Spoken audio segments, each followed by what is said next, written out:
यहाँ पे?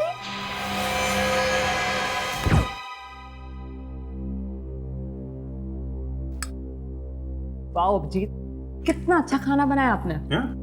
मजा आ गया, एकदम tasty. Thank you very much. वैसे आपने एसीपी सर और दया सर को क्यों नहीं बुलाया? हाँ, अरे उन्हें क्यों बात, वो लोग कितनी बार आ चुके हैं यहाँ पे, मेरे हाथ का खाना खा चुके हैं। दया तो पूरा खाना खा जाता है, मेरे लिए नहीं बचता है। बहुत अच्छा बनाता हूँ ना मैं खाना, इसलिए सोचा कि इस बार सिर्फ आपको अकेले खाना खिलाओ।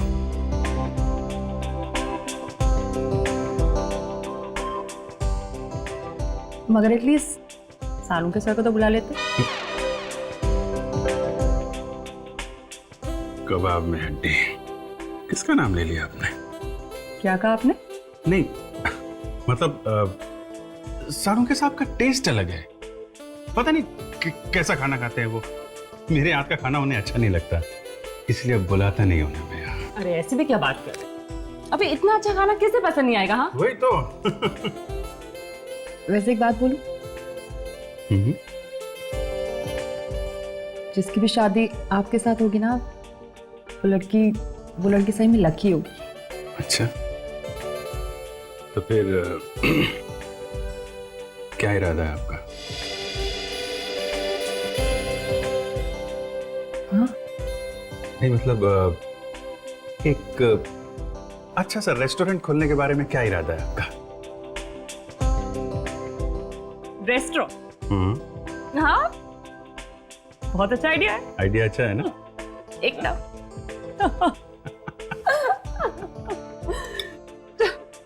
चलो मैं खाना हो गया, मैं प्लेट रख देती हूँ किचन में। नहीं रहने दो, सुबह भाई आएगी रख देगी। नहीं एटलीस्ट ये बचा हुआ खाना तो रख दूँ 10।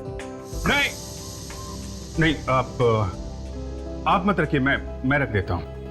It's okay Abhijit, no formalities. लाइए। नहीं आप हमारी मेहमान हैं, आप नहीं, मुझे दीजिए, मैं रखता हूँ। अभिजीत, अरे नहीं, आप छोड़िए, मैं करता हूँ। अभिजीत नहीं आप छोड़िए, आप अभिजीत कम ऑन। छोड़िए आप।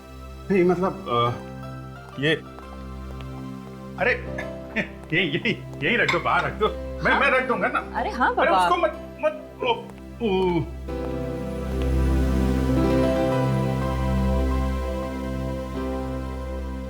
अच्छा अभिजीत, इतना अच्छा खाना बनाया तुमने, जरा मुझे भी वो पनीर की सब्जी की रेसिपी बता दो ना। पहले आप गैस ऑन करो, फिर उस पे बर्तन चलाओ, फिर वो होता है ना, वो उसको थोड़ा अपना। हाँ अच्छा वो ये क्या ये? हाँ ये तो होटल का डिब्बा है। वही मैं कह रहा था कि फिर आप फोन निकालो, होटल में फोन डायल करो, होटल से खाना मंगाओ, गैस में गरम करो और। Very smart. हाँ तो क्या है ना, अभी खाना बनाना आता नहीं है, शादी के बाद सीख जाऊंगा। अब हेलो, खून हो क्या? कहाँ पे?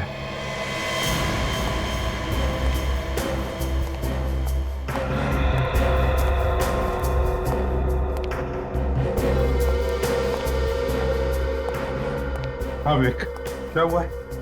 तो गोली मारी से।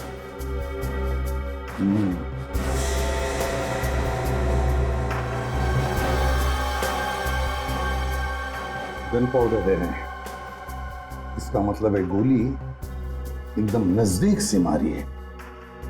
वैसे यहाँ पर जगह भी तो नहीं, गोली नजदीक से ही मारी है। अच्छा, गोली चलने की आवाज सुनी? पूछा तुमने किसी को? नहीं सर, किसी ने कोई आवाज नहीं सुनी। लड़की के बारे में कुछ पता चला? हाँ सर, बिल्डिंग वाले कह रहे हैं कि इसका नाम रेखा था सर। इस फ्लैट में किराए पे रहती थी। अच्छा विवेक सर, जिस तरह से इस लड़की की लाश पड़ी है, ये लड़की नीचे से ऊपर सीढ़ियां चढ़कर आ रही थी जब खूनी ने उसे करीब से गोली मार दी।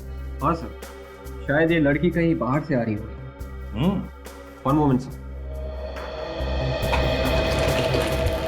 सर, ये लड़की का पर्स यहाँ नीचे पड़ा हुआ है और ये लड़की का मोबाइल यहाँ नीचे पड़ा हुआ है। और ये गोली? सर, गोली यहाँ नीचे पड़ी हुई थी सर। ठीक है, दूसरी लाश कहाँ पर है? सर, इस घर में।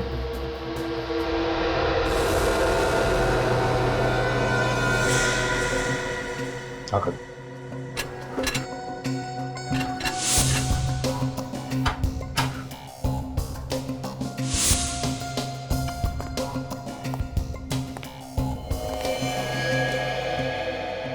अभिजीत, सर कुछ पता चला ये सब कैसे हुआ? सर मैंने पड़ोसी से बात की है, किसी को भी खून के बारे में कुछ पता नहीं है। और ये औरत यहाँ पे अकेली रहती थी। अकेली? मतलब कोई नौकर चाकर कोई नहीं? नहीं सर, सुना है तो बेटे हैं इसके। तो उन बेटों को खबर कर दी? हाँ सर, फोन करवा दिया है। वैसे ये औरत इस पूरी बिल्डिंग की मालकिन थी सर। अच्छा, मतलब ये औरत रईस थी? कहीं लुटेरों ने पैसों के लिए तो खून नहीं किया इसका? सर जिस तरीके से ये सामान बिखरा पड़ा है, ये यहाँ पे डंडा पड़ा हुआ है सर, खून है। ऐसा लगता है कि लुटेरों का और इस औरत का काफी झगड़ा हुआ होगा। बाद में लुटेरों ने इसे गोली मार दी। हाँ, ये देखो। और फिर इस बेचारी औरत को मारने के बाद जैसे वो यहाँ से भागने लगे तो सामने सीढ़ियों पर से वो लड़की आ गई, बस उसे भी गोली मार दी। मगर एक बात अजीब है सर, यहाँ पे किसी ने भी गोली चलने की आवाज नहीं सुनी। हाँ वही तो। ये साइलेंसर तो नहीं लगा गन पर? सर लुटेरों ने गन पे साइलेंसर, ये लुटेरे लोग तो गन अपने बचाव के लिए रखते हैं सर। जहां जरूरत पड़ी अचानक फायर कर दिया। साइलेंसर लगा के लूटने आए हैं, ये बात जरा हजम नहीं हो रही है सर। और तो और यहाँ देखो, इस कमरे में बिल्कुल सब कुछ ठीक ठाक है, दरवाजा भी ठीक ठाक है। इसका एक ही मतलब है अभिजीत कि जिसने भी इस औरत को मारा है वो सिर्फ लूटने के इरादे से नहीं आया था, इस औरत को मारने के इरादे से ही आया था। लूटना तो हमें गुमराह करने के लिए। और फिर खूनी को देखा कैसे नहीं किसी ने? एक काम करते हैं अभिजीत, दोनों लाशों को फोरेंसिक लैब भेजते हैं, इस बिल्डिंग में रहने वालों से पूछताछ करते हैं। तुम सभी इसी बिल्डिंग में रहते हो ना? है? और इस बिल्डिंग में दो खून हुए और किसी को कुछ पता भी नहीं चला। सर, किसी दूसरे के घर में क्या हो रहा है हमें कैसे पता सर? कम से कम गोली चलने की तो आवाज सुन लेते, या वो भी नहीं सुनी? नहीं सर, हमें गोली की आवाज सुनाई नहीं दी। और तुम वॉचमैन हो ना यहाँ के? है? तो फिर इस बिल्डिंग में कौन आता है कौन जाता है, इस पर नजर रखने का काम तुम्हारा है ना? नहीं सर, मुझे कुछ नहीं मालूम सर। ये बताओ कि बिल्डिंग की मालकिन कितने बजे आई थी? मालकिन 2 बजे के करीब बाजार से आई थी। हर बुधवार और शनिवार को बाजार जाती थी। तुम हरीश हो ना? तुमने रेखा की लाश देखी पहले? जी सर। कितने बजे देखी? 2:25 सर। जब मैं घर से निकला बाहर जाने के लिए तो रेखा की लाश सीढ़ियों पे पड़ी हुई थी सर। तुमने वहां से किसी को भागते हुए वगैरह देखा? नहीं सर। वैसे तुम रेखा के घर के ठीक बाजू वाला फ्लैट मेरा है सर। और गोली चलने की आवाज तुमने भी नहीं सुनी? नहीं सर। कहीं तुमने तो कुछ गड़बड़ नहीं किया? नहीं सर, ये क्या कह रहे हैं सर आप? मैंने तो जैसे ही लाश को देखा शोर मचा दिया था सर। तभी सब ये पड़ोसी लोग इकट्ठा हो गए थे सर वहाँ। और बिल्डिंग की मालकिन के खून के बारे में कैसे पता चला आप लोगों को? सर, बिल्डिंग के लोग सब जमा हो गए थे सर, लेकिन मालकिन ही घर के बाहर नहीं आए, इसलिए हमें शक हुआ सर। तब अंदर जाकर तुम लोगों ने देखा? हा? हाँ सर, अंदर बहुत सामान बिखरा पड़ा था, नोट भी बिखरे पड़े थे सर। लगता है पैसों की वजह से ही उनका खून हुआ होगा। सर, हर महीने की 3 तारीख से 5 तारीख के बीच में उनके पास पैसे आते थे सर। बहुतों को उन्होंने ब्याज पे पैसे दिए थे। हो सकता है सर कि जायदाद के लिए उनके बेटों ने ही अपनी माँ का खून कर दिया। ये बेटे कहाँ पे रहते? पता नहीं सर अभी कहाँ रहते हैं। पहले ये लोग एक साथ ही रहते थे, हमेशा झगड़ते रहते थे। एक दिन मालकिन ने उन लोगों को घर से निकाल दिया तो बहू बेटे के साथ कहीं चले गए। और ये रेखा क्या अकेली रहती थी या उसके साथ और भी कोई था? रेखा मैडम इसी बिल्डिंग में रहती थी, किराए पर, 6 महीने से। अच्छा, उसके परिवार वालों के बारे में कोई कुछ जानता है? सर रेखा मैडम रोज 5 बजे आती थी काम से, पता नहीं आज कैसे जल्दी आ गई। मुझे लगता है मौत खींचकर लेके आई थी उन्हें। आज जल्दी आ गई? कितने बजे? मालकिन के आने के 10-15 मिनट बाद आ गई थी। इस वक्त मैं खाना खाने गया था सर। सर ये बिल्डिंग की मालकिन यहाँ पे आई थी 2 बजे। बुढ़ी औरत सीढ़ियाँ वगैरह चढ़ के ऊपर गई होगी, ताला वाला खुला होगा, तो 4-5 मिनट तो चले गए होंगे। हाँ, फिर घर के अंदर जाकर सांस ली होगी, पानी पिया होगा और 5 मिनट गए होंगे। तो ऐसा लगता है कि बिल्डिंग की मालकिन 2:10 तक तो ठीक ठाक थी।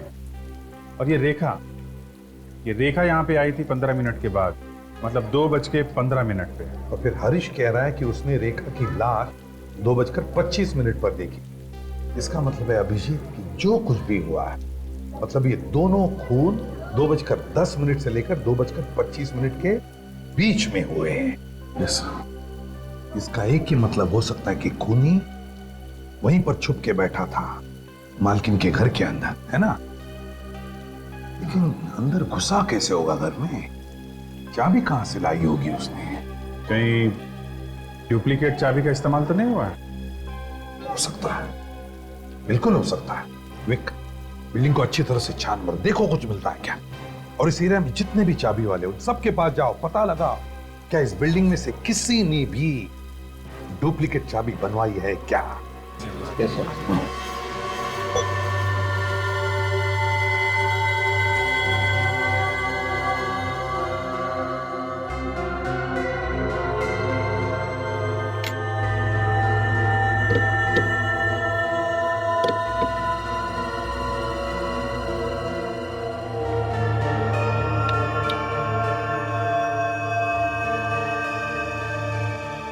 बॉस, दोनों लाशों के घावों की चौड़ाई लगभग समान। मतलब गोलियां मैच हुई? हाँ, मतलब ये दोनों खून एक ही गन से हुए हैं। बिल्कुल। तो सारण के बता सकता है किस गन से खून हुए? भगवान हूं मैं। और नहीं तो क्या? अरे यार, मैं सिर्फ कैलिबर की बात बता सकता हूं। तेरा कैलिबर मुझे भी पता है सारण के। बॉस, मैं सिर्फ गन के कैलिबर की बात कर रहा हूं। ये .32 कैलिबर की गन है। ये हुई ना बात है? आप फ्रेडियो, दोनों लोगों की उंगलियों के निशान जो हमें अलमारी पर से मिले, उनके बारे में पता चला किसके हैं? हाँ सर, एक तो इस बिल्डिंग के मालकिन का है सर। फ्रेडियो, वो तो हमें पहले से ही पता है। दूसरा निशान किसका है वो बताओ। सर दूसरे के बारे में अभी तक पता नहीं चला सर। सर वो हमारे रिकॉर्ड्स में है ही नहीं। फ्रेडी, मुझे तो लगता है खूनी बिल्डिंग में रहने वालों में से ही कोई है। वो किसे सर? जिस प्लानिंग से ये खून हुए, लगता है खूनी बिल्डिंग की मालकिन को अच्छी तरह से जानता था। वो घर से कब बाहर जाती है, कब वापस आती है, सब कुछ। और कल जब ये मालकिन घर से बाहर गई, खूनी उसके घर में जाकर के चुप बैठा और जैसे ये वापस आई उसे उड़ा दिया। हाँ सर, खूनी किसी आसपास के ही फ्लैट में रहता होगा सर, और खून करने के बाद झट से अपने फ्लैट में जाके छुप गया होगा। हाँ, जैसे हलचल मची खून होने के बाद, वो लोगों में शामिल हो गया और निकल गया। तो जहाँ पे खून हुए थे उस बिल्डिंग की छत पे ये जला हुआ कपड़ा मिला था। किसी ने कपड़े जलाने की कोशिश की थी वहां पे। सर खूनी अगर उसी बिल्डिंग में रहता है तो उसे अपने कपड़े टेरेस पे जलाने की क्या जरूरत थी? खुद के फ्लैट में जलाता सर। खूनी ने शायद सोचा होगा कि अगर वो एक कपड़ा अपने फ्लैट में जलाता तो धुआं हो जाता और फिर पड़ोसियों को शक हो जाता, इसलिए उसने ये कपड़ा टेरेस पर जला दिया। काम करो, बिल्डिंग में जितने भी लोग हैं सबके उंगलियों के निशान ले लो, सबके।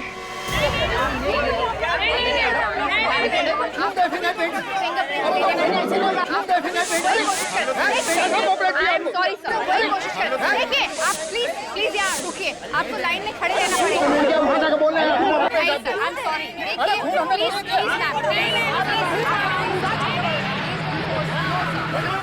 अरे चलो यार,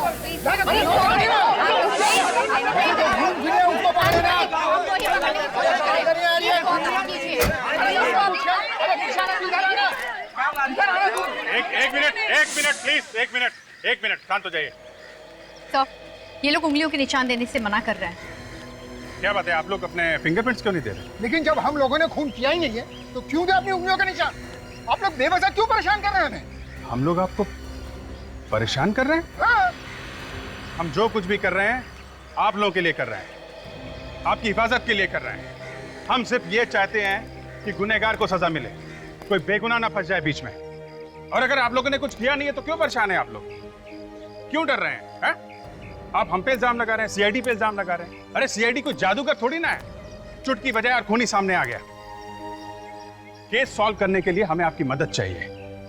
दिन रात अपनी जान की बाजी लगा के आप लोगों के लिए काम करते हैं हम लोग। सुबह जब घर से निकलते हैं तो मालूम नहीं रहता है शाम को वापस घर आएंगे कि नहीं, और आपको परेशानी हो रही है।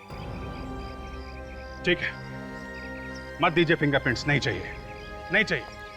लेकिन याद रखना, कल आपके साथ ऐसा होता है, आपके घर में कोई खून होता है और दूसरा कोई आपकी मदद के लिए सामने नहीं आता है, तो आप लोग हमारे पास मत आना। चलो काजल। सर मैं तैयार हूँ। मैं तैयार हूँ सर।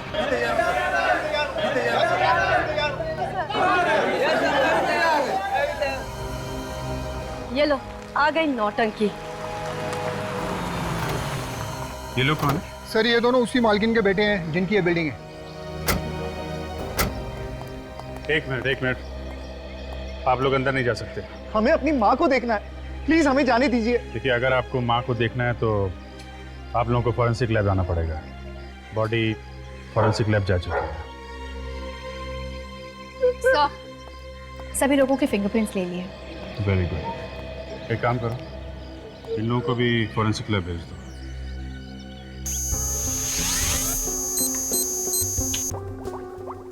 अबे क्या हुआ, परेशान क्यों दिख रहा है? अरे यार परेशान नहीं हो तो क्या करूं, कुछ समझ में नहीं आ रहा। हथियार डाल दिया, हार मान लिया। ये किसने कहा हार मान लिया, हथियार डाल दिए? बॉस, कंफ्यूजन तुम लोगों ने क्रिएट किया हुआ है। वो कैसे? वो ऐसे कि तुम लोग बोल रहे हो कि खूनी बिल्डिंग में से कोई एक है, राइट? हाँ, फिर? लेकिन यहाँ किसी की उंगलियों के निशान ही मैच नहीं हो रहे। तो क्या हमने ऐसे हवा में बोल दिया? मैं ये बात नहीं कह रहा हूँ। तो फिर? नहीं कह रहा हूँ, हो सकता है तुमसे कोई गलती हो गई हो यार। कैसी गलती? अब ये मैं क्या बताऊं कैसी गलती यार, ये तो तुम ढूंढो ना। मेरे जो सामने आया वो मैंने बता दिया कि कोई फिंगरप्रिंट मैच नहीं हो रहा है, दैट्स इट। तो ठीक है, ढूंढ लेंगे। हाँ ढूंढो ना। और क्या? आइए प्लीज, आप सब यहीं पे रुकिए। सर, मालकिन के बेटे अपनी माँ को आखिरी बार देखना चाहते हैं। तारिका, दिखाओ जरा।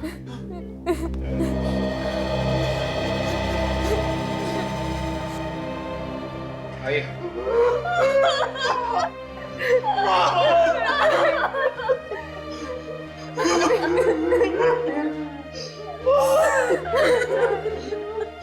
कैसे हो गया ये सब? जिसने हमारी माँ का खून किया मैं छोड़ूंगा नहीं उसको। आप लोग कहाँ थे जब ये हुआ? सर हम सब गोवा में थे। गोवा में? क्यों, किस लिए गए थे गोवा? छुट्टियां मनाने गए थे। सच बोल रहे हो? सर हम सच बोल रहे हैं, हम झूठ क्यों बोलेंगे? हमें जैसे ही पता चला हम फौरन वापस आ गए। सर आप रेडी? एक मिनट सर।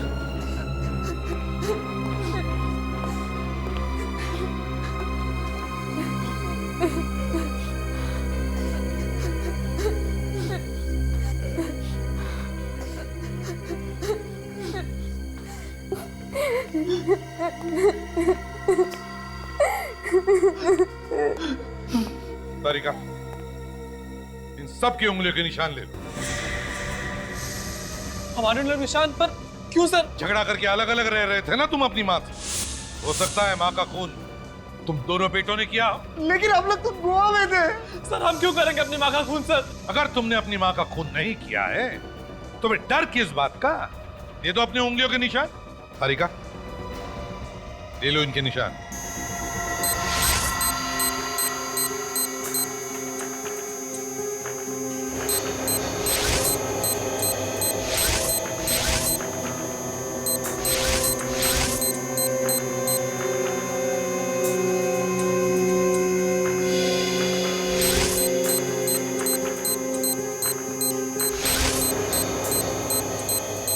प्लीज।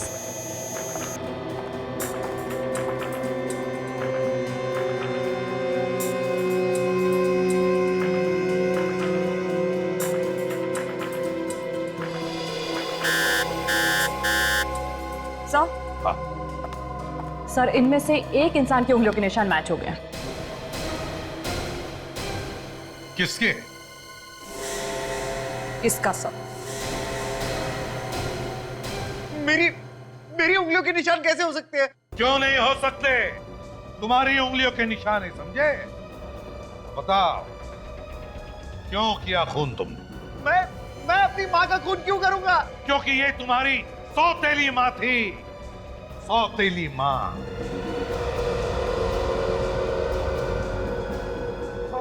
वो मेरी सौतेली माँ थी, मेरी सौतेली माँ थी, लेकिन मैं उनसे बहुत प्यार करता था। मैंने उनका खून नहीं किया है सर, मैंने खून नहीं किया है। ये आप क्या कह रहे हैं भैया? यही सच है दीपक, यही सच। माँ ने मुझे मना किया था क्योंकि वो नहीं चाहती थी कि तुम्हें यह एहसास हो कि हम दोनों सौतेले हैं। वो हम दोनों से बहुत प्यार करती थी सर, दोनों से बहुत प्यार करती थी।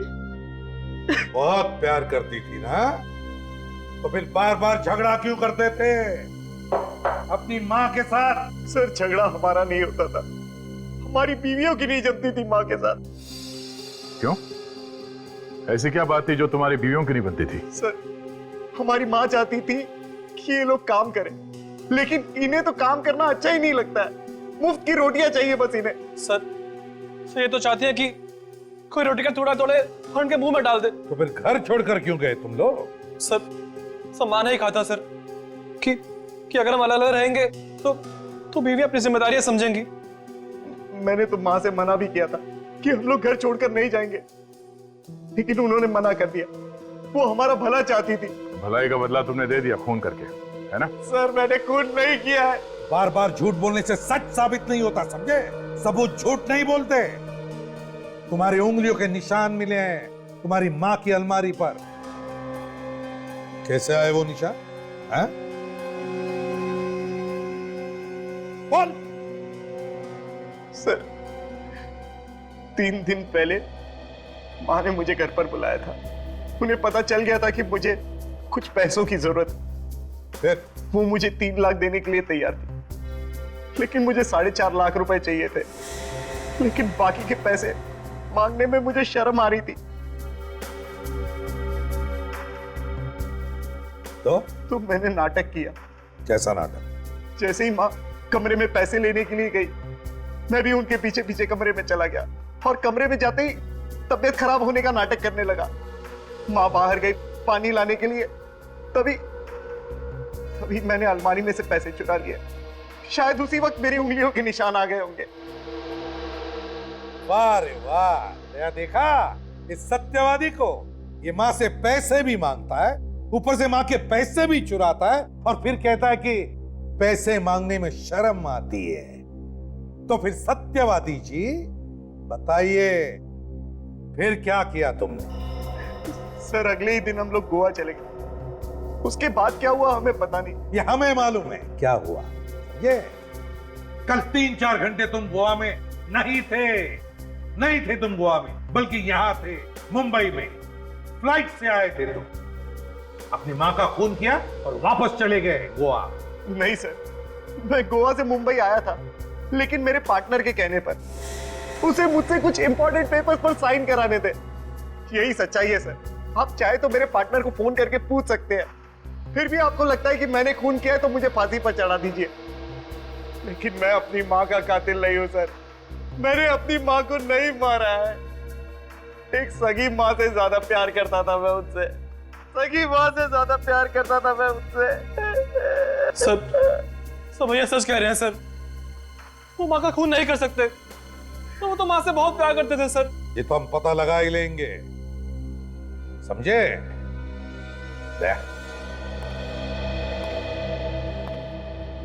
पता नहीं क्यों ऐसे लग रहा है कि कुछ छूट रहा है हमारे हाथों से। इस केस में कुछ तो छूट रहा है। फिर से शुरू से देखना पड़ेगा। तब तक इसे कस्टडी में रखो।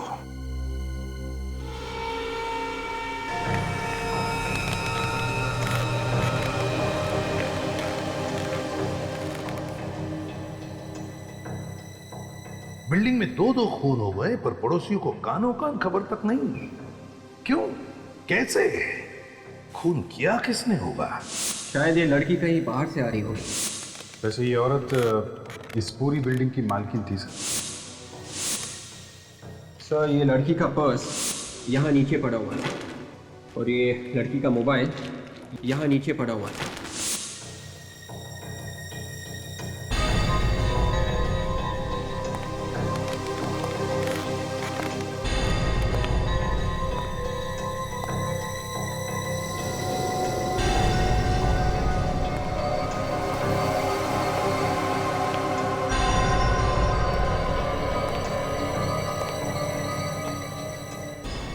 ये बताओ कि बिल्डिंग की मालकिन कितने बजे आई थी? मालकिन 2 बजे के करीब बाजार से आई थी सर। रेखा मैडम रोज 5 बजे आती थी काम से, पता नहीं आज कैसे जल्दी आ गई। हर महीने की 3 तारीख से 5 तारीख के बीच में उनके पास पैसे आते थे सर। हो सकता है कि जायदाद की वजह से उनके बेटों ने ही अपनी माँ का खून कर दिया हो सर। लेकिन मैं अपनी माँ का कातिल नहीं हूँ सर। मैंने अपनी माँ को नहीं मारा है। एक सगी माँ से ज्यादा प्यार करता था मैं उससे। अगर ये खून बेटों ने नहीं किया है तो फिर खून किसने किया होगा?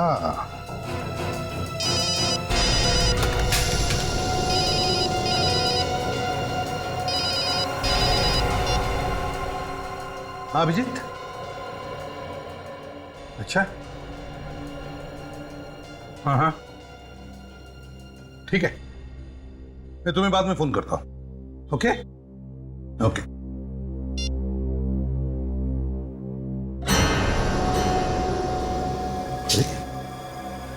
फोन नीचे गिर के भी टूटा क्यों नहीं?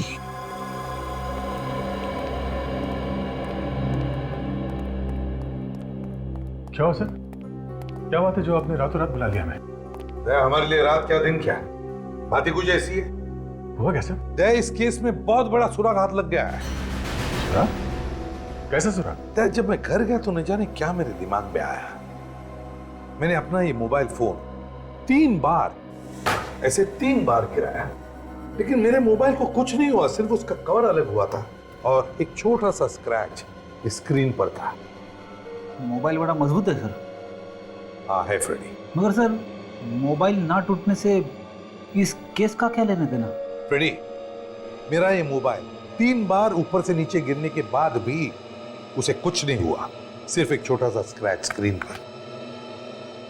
और फिर ये मोबाइल, रेखा का ये मोबाइल जो हमें उसके लाश के पास से मिला, इसका स्क्रीन देखो कितनी बुरी तरह से टूटा हुआ है। ये कैसे है? लगता है खूनी ने रेखा का पहले खून किया और फिर उसके मोबाइल को इतनी बुरी तरह से तोड़ दिया, फिर उसके लाश के पास रखा और वहां से भाग गया। मगर सर वो चोर ऐसा क्यों करेगा? वो तो गोली मार के सीधे भाग जाएगा वहां से। वही तो दया, ये खून चोरी की वजह से नहीं हुए, खून की वजह से चोरी हुई है। खून की वजह से चोरी? वो कैसे सर? फ्रेडी खूनी रेखा को मारने के लिए आया था, लेकिन उसने पहले बिल्डिंग के मालकिन के घर में चोरी की और मालकिन का खून कर दिया, और फिर उसके घर से बाहर निकलने के बाद उसने रेखा को भी मार दिया। क्यों? हमें यह दिखाने के लिए कि ये दोनों भी खून उसने चोरी की वजह से किए। हमें गुमराह कर रहा था वो। तो रेखा का मोबाइल? गलती की फ्रेडी, खूनी ने बहुत बड़ी गलती की, रेखा का फोन तोड़कर बहुत बड़ी गलती की। मोबाइल कंपनी में जाओ और पता लगा रेखा ने किस किस को फोन किए थे और उसे कहां कहां से फोन आए थे, और उसके ऑफिस में भी जाकर पता लगा कि रेखा कहां कहां जाती थी, किस किस से मिलती थी और वो कहां की रहने वाली थी।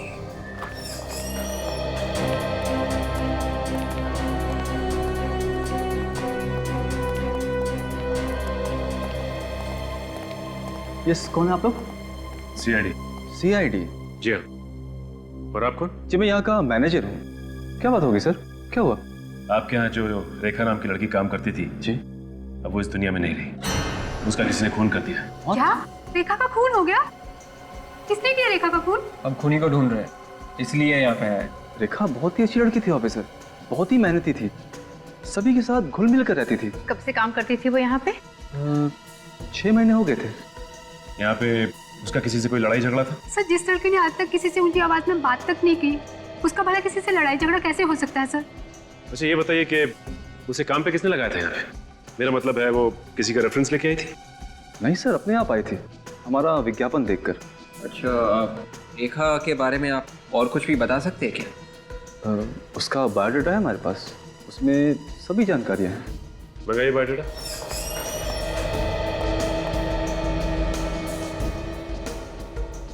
बायोडेटा में लिखा है कि 4 साल से रेखा मुंबई में काम कर रही थी और बीच में उसने नौकरी भी छोड़ी थी। और ये देखो 2005 से 2009 तक उसने इस कंपनी में काम किया और उसके बाद 2009 से 2011 फरवरी तक कोई भी काम नहीं किया।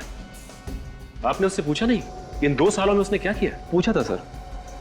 2009 में एप्टीट्यूड कंपनी का जॉब छोड़ने के बाद वो अपने गांव चली गई थी। 6 महीने पहले ही वो वापस इधर आई है और हमारे यहाँ जॉब कर रही है। गाँव का है उनका? जी, गांव के बारे में उसने कभी कुछ नहीं बताया। अच्छा ये बताइए कि उससे मिलने जुलने कोई आता था यहाँ पे? सर, जब से उसने ऑफिस ज्वाइन किया है आज तक हमने तो नहीं देखा उससे कोई मिलने आया हो। सर, एक बार मैंने उसे देखा था किसी आदमी से बात करते हुए ऑफिस के बाहर। अच्छा, कौन था वो? मालूम नहीं सर, दूर से देखा था इसलिए चेहरा देख नहीं पाई।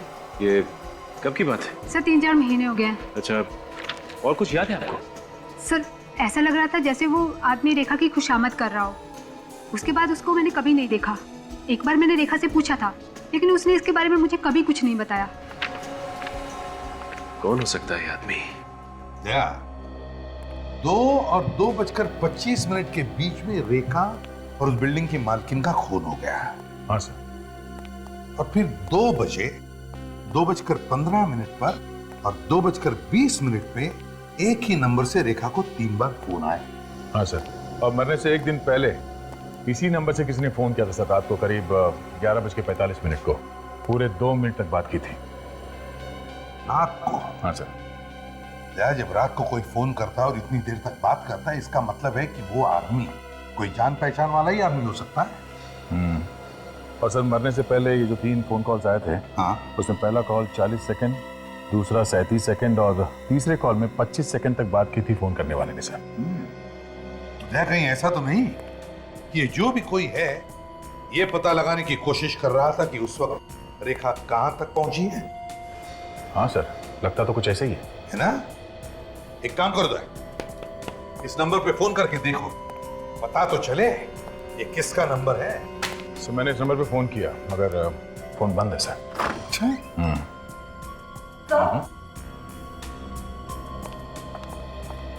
बोलिए क्या बात है?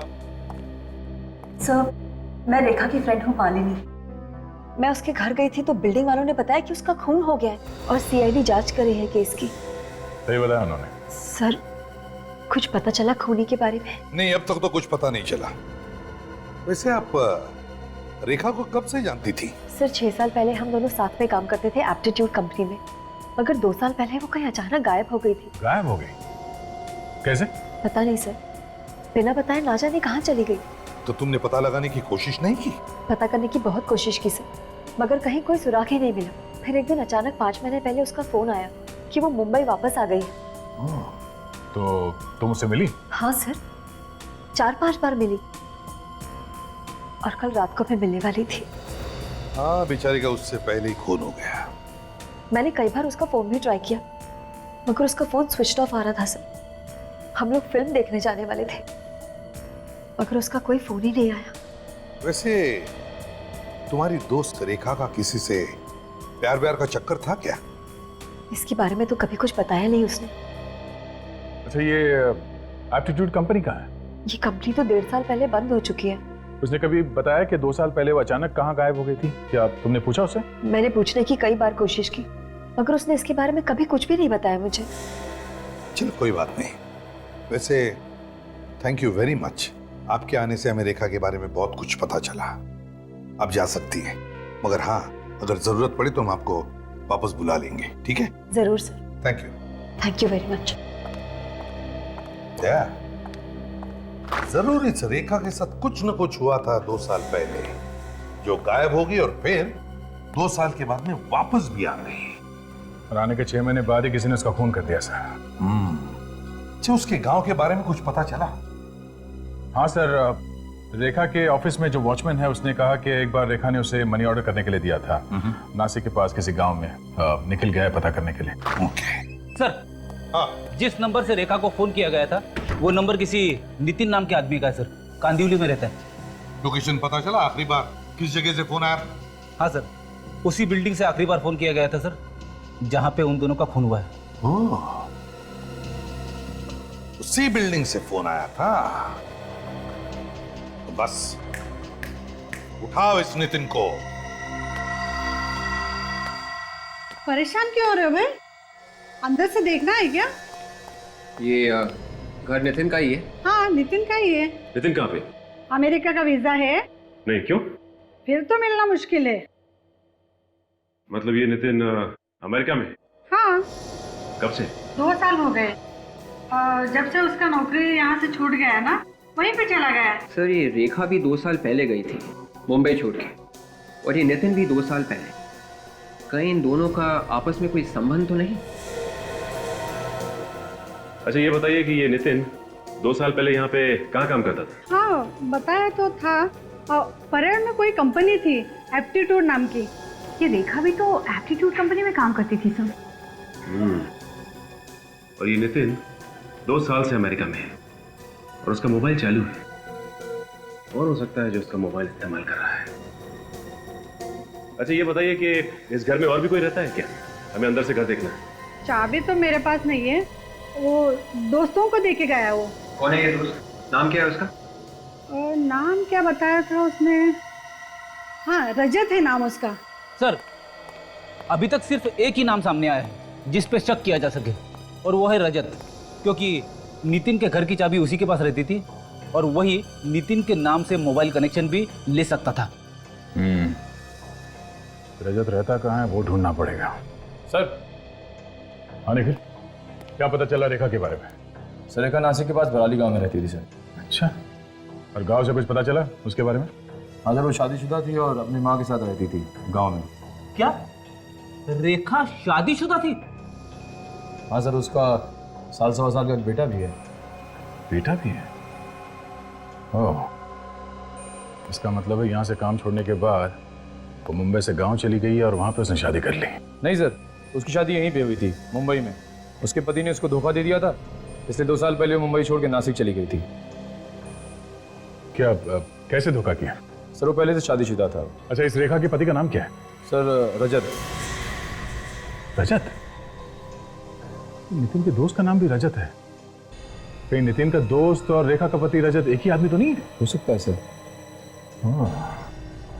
इस रजत को अभी तक तो पता चल ही गया होगा कि रेखा की मौत हो गई है, तो अभी तक वो सामने आया क्यों नहीं? सर, उसी ने खून किया होगा रेखा का, फिर सामने कैसे आएगा? अच्छा, रेखा के गांव से पता चला ये रजत मुंबई में कहाँ रहता है? 2 साल पहले बोरीवली की आईसी कॉलोनी में रहता था वो। IC colony? चलो चल के देखते हैं कि रजत अभी भी वहीं पे रहता है या नहीं।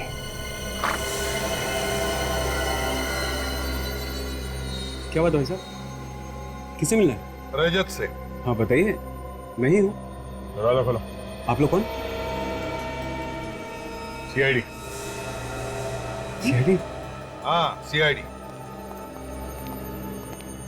रेखा को जानते हो? और रेखा? हाँ, रेखा जानते हो?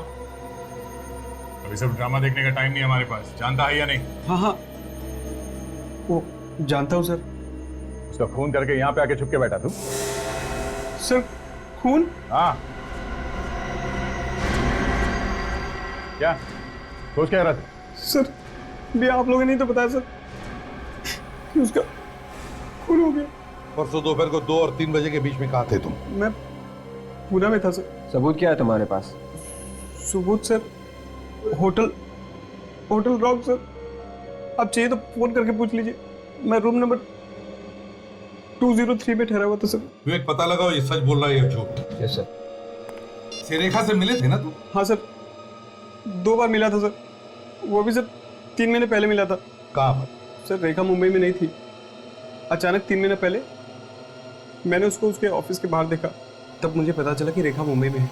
सर मैंने उससे बात करने की कोशिश की लेकिन उसने मेरे से बात नहीं किया सर। क्यों? बात क्यों नहीं की उसने तुमसे?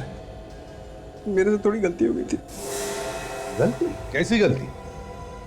सर मैं और रेखा एक ही ऑफिस में काम करते थे और मैं सर उससे प्यार कर बैठा। तो उसमें गलती क्या? मैं सर पहले से शादीशुदा था। और रेखा को ये पता नहीं था कि तुम्हारी पहली शादी हुई थी? नहीं सर।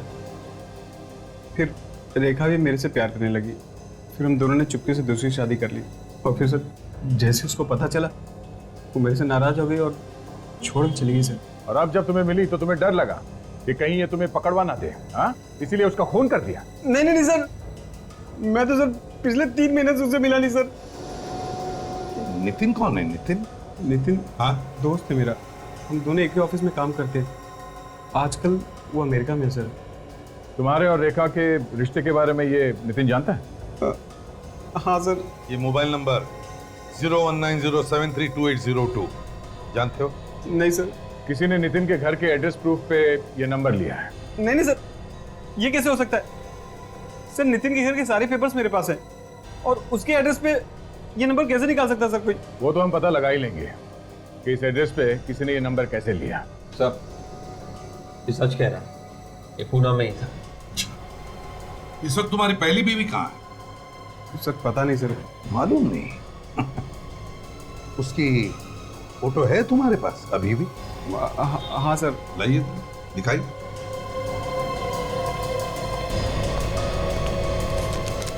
सर ये मेरी पहली बेबी। सर डाइवोर्स के बाद हम दोनों अलग रहने लगे थे। अच्छा, तो ये चक्कर है।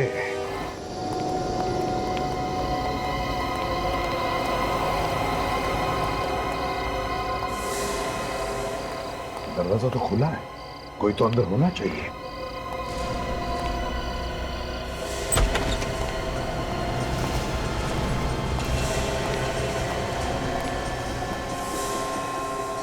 देख विवेक, तुम दोनों इस तरफ जाओ, काजल इस तरफ जाओ।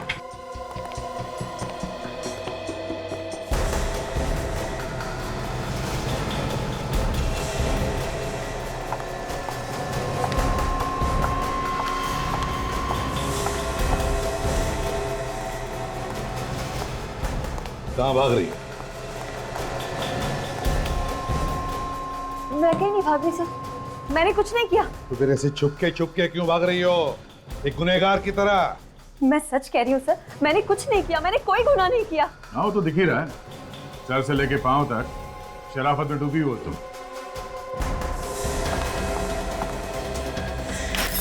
रुक जाओ, कोई मेरे पास नहीं आएगा, दूर खड़ा रहो मुझसे। अगर कोई मेरे पास आया ना तो मैं अपने आप को जान से मार डालूंगी। नहीं मान ली, पागलपन छोड़ दो, हमारी बात मानो और अपने आप को हवाले कर दो हमारे। अगर कोई मेरे पास आया तो मैं सच में मार डालूंगी अपने आप को। छोड़ो मुझे। तुमने मारा ना रेखा को? हाँ, मैंने ही मारा है रेखा को, मैंने ही खून किया है उसका। क्या बिगाड़ा था उसने तुम्हारा? उसने मेरी पूरी जिंदगी नर्क बना दी थी। क्यों? ऐसा क्या किया उसने? उसने मेरे पति को बता के उससे शादी कर ली और मुझे पता तक नहीं चला, और जब पता चला रजत मुझे छोड़ के चला गया। मैंने तो उसी दिन कसम खा ली थी कि मैं रेखा से बदला लेके रहूंगी। तुम रेखा को पहले से ही जानती थी? नहीं, मैंने उसकी फोटो देखी थी रजत के पर्स में। फिर तुम्हें ये कैसे पता चला कि रेखा मुंबई में? एक दिन अचानक मैंने उसे अपने ऑफिस के बाहर देखा। कुछ लोगों से पूछने के बाद पता चला कि वो मेरी पास वाली बिल्डिंग में ही काम करती है। मैंने धीरे धीरे उससे दोस्ती कर ली और उसके घर आना जाना शुरू कर दिया और उसके बारे में हर जानकारी हासिल कर ली। और फिर तुमने जाकर उसकी घर की मालकिन से भी दोस्ती कर ली? हाँ, मगर मुझे एक दिन बहुत गुस्सा आया रेखा। वो क्यों? एक दिन मैंने रेखा और रजत को मिलते हुए देखा। मुझे लगा वो दोनों फिर से एक हो जाएंगे। अगर रेखा ने रजत को अपने बेटे के बारे में बता दिया तो वो उसे फिर से अपना लेगा। यही सोच के मैं अंदर ही अंदर जलने लगी थी। ये कहानी तो हमने सुन ली। हाँ, ये बताओ कि रेखा को मारा कैसे? मुझे पता था कि उसकी मकान मालकिन हर बुधवार और शनिवार को 12 से 2 के बीच में मार्केट जाती है। और फिर शनिवार के दिन 12 और 2 बजे के बीच में तुम घर में घुसकर छुप गई है। मगर तुम्हें उस घर में घुसने के लिए चाबी कहां से मिली? हा? मैंने उसके घर की डुप्लीकेट चाबी बनवाई थी और मौका पाके मैं उसके घर में जाके छुप गई। जैसे ही उसकी मकान मालकिन अंदर आई, मैंने उसे भी मार डाला। और रेखा को फोन करके तुमने घर बुला लिया? मैंने रेखा को पहले ही बोल दिया था कि आज हम फिल्म देखने जाएंगे, तुम आधे दिन की छुट्टी लेके आ जाओ। और वो तैयार भी हो गई। और फिर तुम हर 5 मिनट रेखा को फोन करने लगी, यह पता लगाने के लिए कि वो कहां पहुंची है। हाँ, और जब रेखा ने मुझे बताया कि वो बाहर सीढ़ियों पे पहुंच गई है, तो मैं बाहर निकली और मैंने सीढ़ियों पे ही रेखा को मार दिया और उसका फोन भी तोड़ दिया ताकि किसी को फोन के रिकॉर्ड ही ना मिले, और वहां से टेरेस पे भाग गई। और तुमने वहां पे अपनी जैकेट जला दी और फिर बी विंग से होकर नीचे उतर के भाग गई तुम। हाँ? हाँ। तुम्हारी बदले की आग में तुमने 2 लोगों के खून कर दिए। अगर ठंडे दिमाग से सोचती तो शायद आज ये नौबत नहीं आती। अब जेल में सड़ते रहना, फांसी का ऑर्डर आने तक।